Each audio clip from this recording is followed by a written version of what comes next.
안녕하세요. 안경카페입니다. 오늘은 노안 영상에서 누진 다초점을 궁금해 하시는 분들이 많아서 누진 다초점에 대해 알아보는 영상 두 번째를 준비해봤습니다.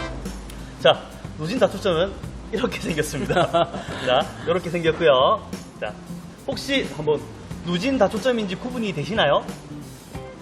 그렇죠. 누진 다초점은 사실 쓰고 있을 때는 육안상으로 잘 구분이 안 가는 일반 안경과 같은 모습을 하고 있습니다. 옛날에는 사실 어른들께서 쓰셨던 이중초점, 티가 많이 나는, 보셨죠? 그 예전에 할아버님들이 쓰셨던 밑에 이렇게 반달이나 동그란 표시가 나 있는 그런 안경이었는데 전혀 그렇게, 다초점 렌즈는 전혀 그렇게 생기지 않았습니다. 질문 하나 하죠. 누진 다초점을 빨리 시작해야 할까요? 아니면 최대한 늦게 시작해야 할까요? 마 선생님, 정답을 알려주시죠. 네, 정답은 빨리 시작할수록 좋습니다. 왜냐고요? 누진 다초점은 불명시 영역이라는 존이 존재하는데 그 부분이 늦게 시작할수록 적응하기가 불편하다는 사실입니다. 끝까지 버틴다고 해서 절대 눈이 좋아서 버티는 게 아닙니다. 왜냐면 저는 벌써 쓰고 있거든요. 그 불명시 영역이라는 거는 노안이 많이 진행됨에 따라서 가까이 볼 수 있는 돋보기 도수가 많이 들어갑니다. 그 돋보기 도수가 많이 들어가면 들어갈수록 다초점 렌즈의 여기 아랫부분에 생기는 울렁거림, 즉 수차 몰림부, 어지러움이 많이 느껴지세요. 그런데 초기 노안이 얼마 시작되지 않으신 분들은 여기 가까이 보는 도수가 약하게 들어가기 때문에 일렁거림이 좀 덜합니다. 조금 더 빠르게 적응하실 수가 있다는 얘기입니다. 그런데 혹시 이 안경 마 선생님 안경이에요? 제 겁니다.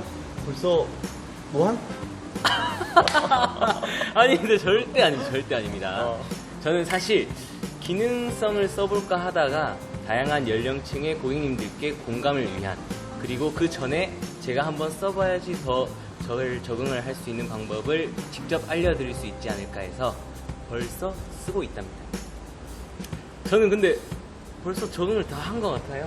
되게 어지럽지도 않고. 저도 쓰고 있는데요. 저는 적응이 아직까지도 안 되네요. 하지만 처음보다는 저번주보다는 또 오늘이 훨씬 더 점점 적응하고 있는 중입니다. 마찬가지로 여러분들도 마 선생님처럼 빨리 적응하시는 분들도, 그리고 저처럼 조금 오래 걸리시는 분들도 계실 겁니다. 누진 다초점은 쓰시는 분의 자세, 성향, 그리고 라이프 스타일에 따라서 선택해야 할 타입이 다른 거 혹시 알고 계시나요? 이것만 짚고 넘어가셔도 다초점의 시작의 반이라고 할 수 있습니다. 단지 누진 다초점이라고 해서 금액을 보고 선택을 하는 것이 아니라 회사별로 그리고 나에게 맞는 누진 다초점을 쓰셔야 만족감 그리고 적응도 쉽다는 점 꼭 상담을 통해서 선택을 하셔야 됩니다. 타입의 종류에는 원거리 중심 타입, 중간거리 중심 타입, 그리고 중근거리 위주 타입, 그리고 아예 근거리 위주 타입 등 여러 종류가 있습니다. 누진 다초점을 쉽게 적응하는 방법과 주의하실 점이 있는데요. 첫 번째, 고객님의 필요에 따른 의지입니다. 무작정 누가 추천한다고 해서 써봐 이렇게 해서 불편하다고 해서 아니, 본인이 일상생활에서 원근거리에 대한 불편함을 느끼셨을 때 그때 확실히 필요하신 분들이 구매 결정을 해주시는 게 중요합니다. 맞습니다. 두 번째, 정확한 검안과 초점 측정입니다. 한번 소개해드린 적이 있죠? 이쪽에 보이시나요? 네. 비주핏과 아이롤러 같은 장비를 이용해서 같은 안경, 같은 렌즈더라도 초점을 더 정확하게 측정을 한다면 좀 더 편안하게 쓰실 수 있으실 겁니다. 네. 세 번째, 좌우를 볼 때 고개를 같이. 맞습니다. 특히 운전하시는 분들은 측방 사이드 미러나 내비게이션을 보실 때에도 고개를 이렇게 같이 돌려주셔야지 선명하게 보실 수 있습니다.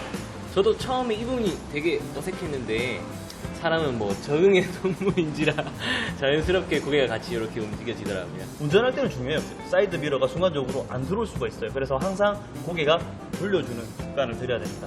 그리고 다초점 렌즈는 고개를 이렇게 돌릴 때 상이 이제 일렁거림 때문에 어지럽거든요. 그래서 고개를 돌릴 때는 좀 어지럽다고 생각하고 좀 천천히 돌려주시는 게 조금 더 빠르게 적응하실 수 있을 겁니다. 자, 마지막 아래쪽을 보실 때입니다. 제일 중요하죠. 누진 다초점은 근거리 영역이 아래쪽에 위치하고 있기 때문에 계단이나 바닥을 보실 때에는 바닥이 휘어 보이거나 울렁거릴 수가 있습니다. 이렇게 중요한 설명을 듣지 못하고 누진 다초점을 쓰시는 분들 중 간혹 넘어지는 분들도 계시는데요. 하지만 요즘은 이 울렁임까지 최대한 컨트롤을 한 기술까지 많이 등장했다고도 하네요. 와, 쎄. 진짜 잘하는데요. 누진 다초점도 금액대별로 다양하니 상담을 통해서 고객님에게 맞는 누진 다초점을 한번 써보시기 바랍니다. 아까 설명드렸던 것처럼 필요로 하신다면 너무 늦기 전에 얼른 시작해 보시기를 권해드립니다. 다음에 또 기회가 된다면 노안과 관련된 영상으로 한 번 더 컴백하겠습니다. 안녕. 안녕.